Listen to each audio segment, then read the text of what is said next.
nous vous présentons une discussion entre moi, propriétaire de Mackie, et Guillaume, qui est propriétaire de modèle Y. Nous parlons de nos véhicules. Le but n'est pas de descendre un véhicule par rapport à l'autre, mais bien d'essayer de comprendre les deux, qui nous convient amplement, chacun de notre côté. Guillaume, j'aimerais savoir premièrement pourquoi tu as acheté un modèle Y. Tu dois avoir une raison en arrière de ça. Qu'est-ce que tu aimes aussi de ton véhicule? Good. Ben écoute, je suis propriétaire depuis mai 2020. Fait que ça fait bientôt 6-7 mois. J'ai attendu le modèle Y là, parce que je mesure 6 pieds 3. Puis là, tu sais, dans l'habitacle qu'on voit, là, je suis assez confortable. Le modèle 3 est un peu trop petit. Puis le modèle S, modèle X, c'était juste hors de prix dans le neuf.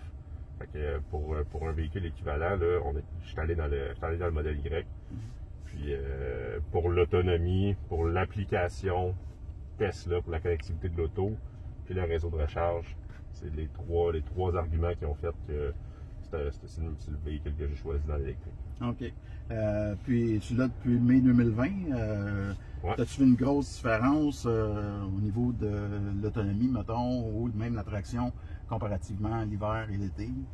L'autonomie est un petit peu affectée, mais avec la thermopompe, là, honnêtement, c'est assez intéressant actuellement, l'autonomie. Même en hiver, j'ai pas vu, avec la COVID, on n'a pas fait de très grande distance là, par la force des choses.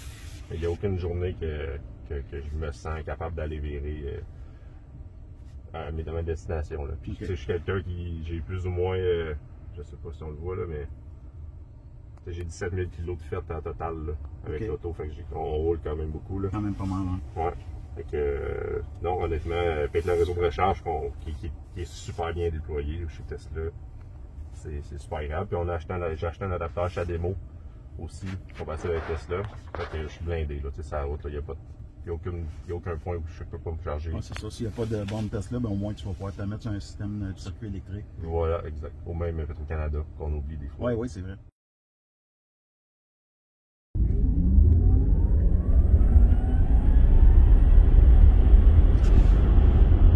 Bonne accélération, hein? Ouais.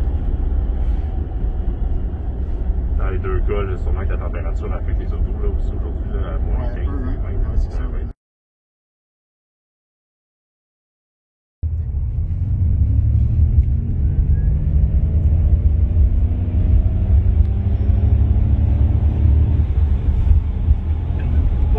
Comme accélération, tu sens qu'il L'électrique, c'est tellement vache.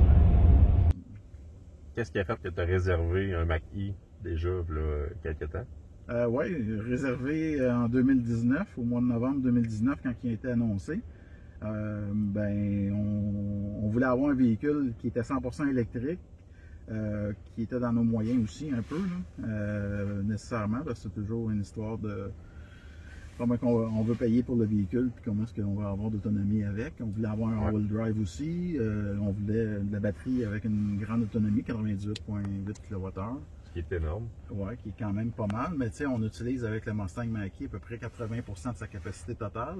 C'est pour ça que j'ai hâte de voir comment est-ce qu'il jauge le kilométrage avec. Mais la raison principale, c'était un peu le look, l'historique de Mustang aussi. Puis d'avoir de quoi de confortable, qu'on va être capable d'aller Montréal-Québec d'une traite. Ouais. C'était un peu ça le but. Là. Dans le fond, on peut arrêter pour faire des recharges, là, mais si ça ne tente pas, on pourrait le faire d'un bout à l'autre sans arrêter. Comme tu peux faire avec ton véhicule aussi. Là. Exact. On s'entend dans la vie de tous les jours, même annuellement parlant, un 300 km d'autonomie, d'autoroute, c'est amplement suffisant. Là, fait que le Mackie va répondre à ce besoin-là. Là. Aussi, effectivement. Il y a des recharges rapides, donc on peut compenser, on peut arrêter 10-15 minutes, on fait une recharge, puis on continue. Il y a toujours des. Plus qu'on va, plus qu'on a des recharges qui vont être disponibles sur les autoroutes, puis sur les routes aussi qui sont pas principales aussi. Là, tu peux avoir des arénas, tu peux avoir des endroits comme ça. Ouais. Tu vas d'un hôtel, tu vas pouvoir te recharger la nuit. Exact. Donc c'est tous des avantages, si on veut.